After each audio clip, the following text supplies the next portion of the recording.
주님께서 여러분과 함께 또한 사제의 영과 함께 루카가 전한 거룩한 복음입니다. 주님 영광 받으소서. 그때 바리사이들과 율법 학자들이 예수님께 말하였다. 요한의 제자들은 자주 단식하며 기도를 하고 바리사이의 제자들도 그렇게 하는데 당신의 제자들은 먹고 마시기만 하는군요. 예수님께서 그들에게 이르셨다.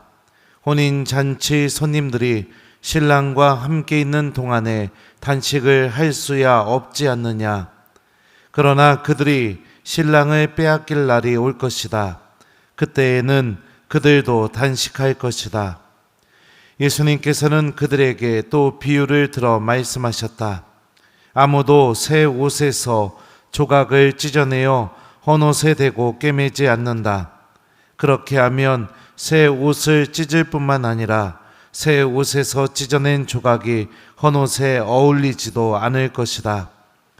또한 아무도 새 포도주를 헌 가죽 부대에 담지 않는다. 그렇게 하면 새 포도주가 부대를 터뜨려 포도주는 쏟아지고 부대도 버리게 된다.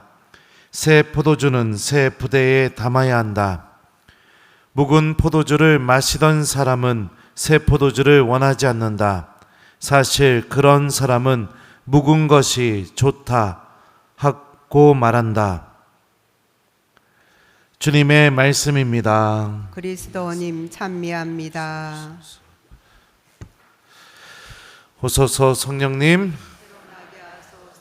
새 포도주는 새 부대에 담아야 한다. 안녕하세요. 잘 지냈어요? 그래요. 목소리가 작아진 거 보니까 이 임신부님하고 지내면서 정신 못 차리시던 것 같습니다. 예? 해이해져가지고 잘 지냈어요? 네, 그래. 원래 우리 본당 이랬어요. 정신 차려요. 알았죠?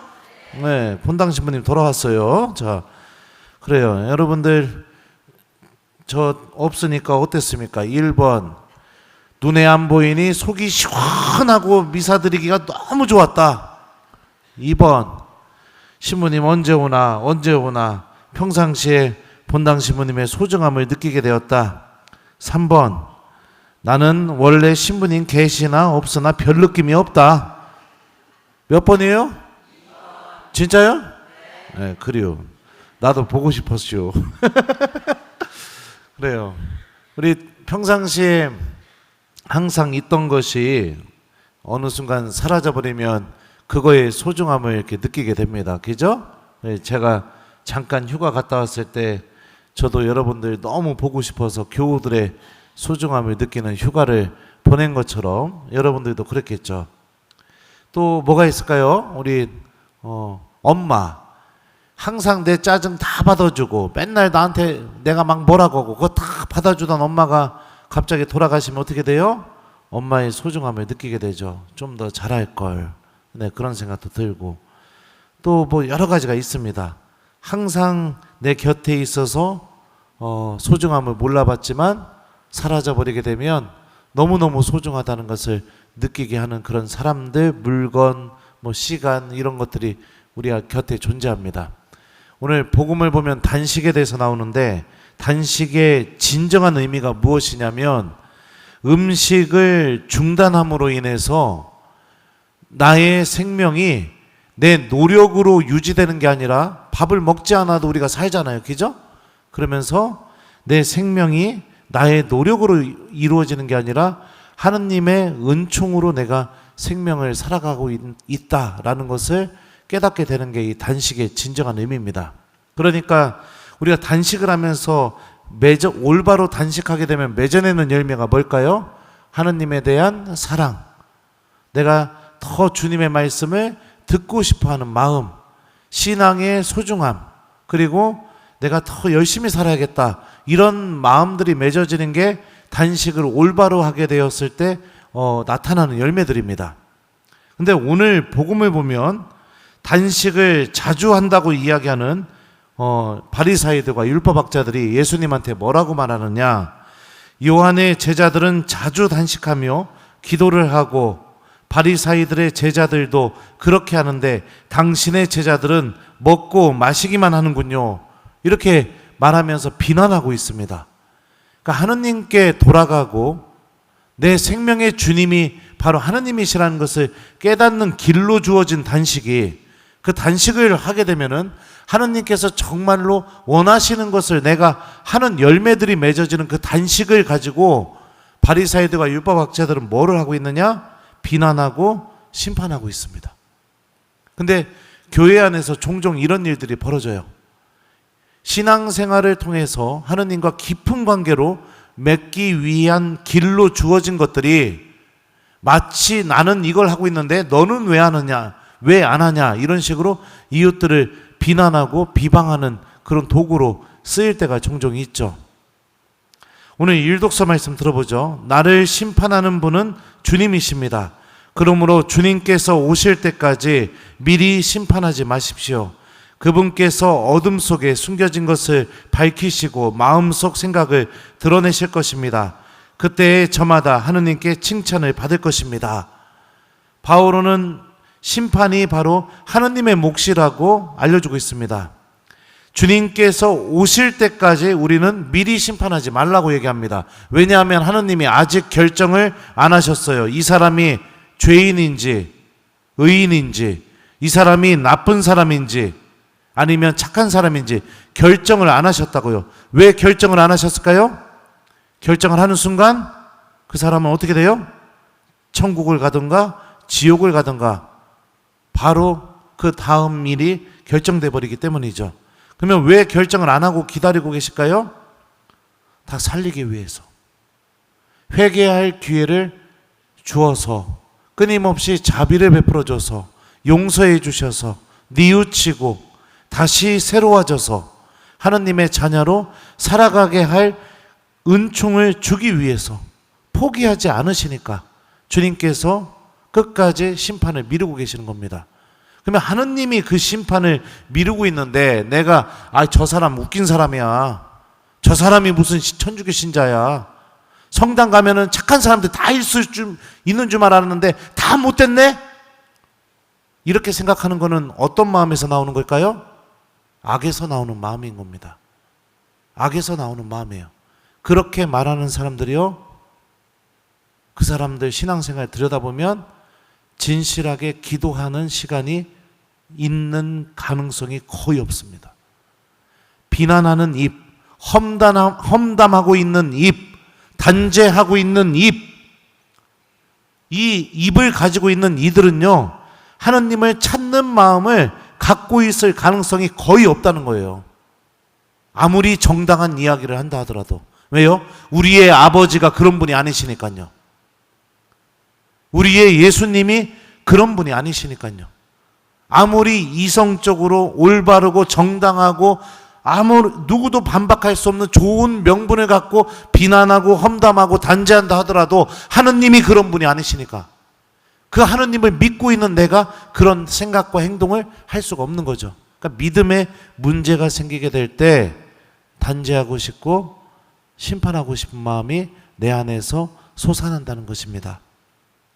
선과 악을 구분하고 싶어하는 마음이 바로 이 심판하는 마음 안에 담겨 있는 거죠. 그리고 우리는 창세기를 통해서 알 수 있죠. 선과 악을 구분하고 싶어하는 마음은 어디서 오는 마음이에요? 악에서 오는 마음이죠. 왜요? 뱀이 그걸 가지고 하와 보고 선악과를 따먹으라고 그렇게 말을 했기 때문이죠. 사랑하는 우리 교우 여러분들, 이웃들 단죄할 때마다 나는 그 자리에 내가 지금 하느님을 밀어버리고 내가 하느님의 자리에 앉아버렸다는 것을 기억하십시오. 험담하고 누가 듣지 않는다고 끊임없이 비난을 쏟아낼 때마다 나는 이미 하느님을 밀쳐내고 내가 하느님의 자리에 앉아버렸다는 것을 기억하십시오. 그게 바로 악에서 나오는 마음입니다. 악마의 하수인이 된 거죠. 우리들의 입에서는 하늘에 계신 내 아버지께서 자비로우신 것처럼 너희도 자비로운 사람이 되어라 라는 예수님의 말씀처럼 끊임없이 그 자비로우신 하느님을 닮으려고 노력하는 게 필요합니다. 오늘 복음 마지막 부분에 이 판단하고 심판하는 이들을 향해서 예수님께서는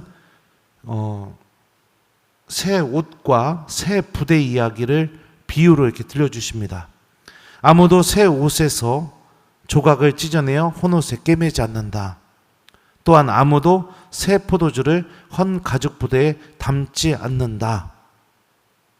끊임없이 예전에 했던 것을 답습하는 길, 변화가 없는 신앙생활, 끊임없이 다람쥐 쳇바퀴 돌듯이 하나도 바뀌지 않는 신앙생활, 착각하지 마십시오.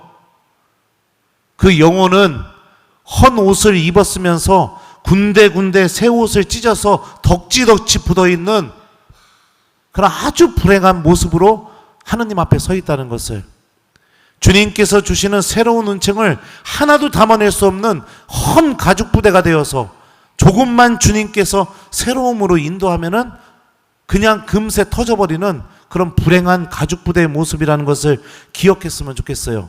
하느님을 믿고 있는 참된 믿음은 답습하지 않습니다. 주님 말씀을 따라 변화되는 길로 나아가게 돼요. 어제 단죄했던 사람이라면 오늘 주님 말씀을 듣고 그 단죄가 사라지려고 노력하는 게 참된 믿음을 갖고 있는 신앙인의 모습인 거죠. 어제 기도하지 않았다면 오늘은 주님 말씀 듣고 조금이라도 기도하는 삶으로 나아가려고 하는 게 참된 믿음을 갖고 있는 신앙인의 모습인 거죠. 꿈쩍도 하지 않고 예전에는 이랬는데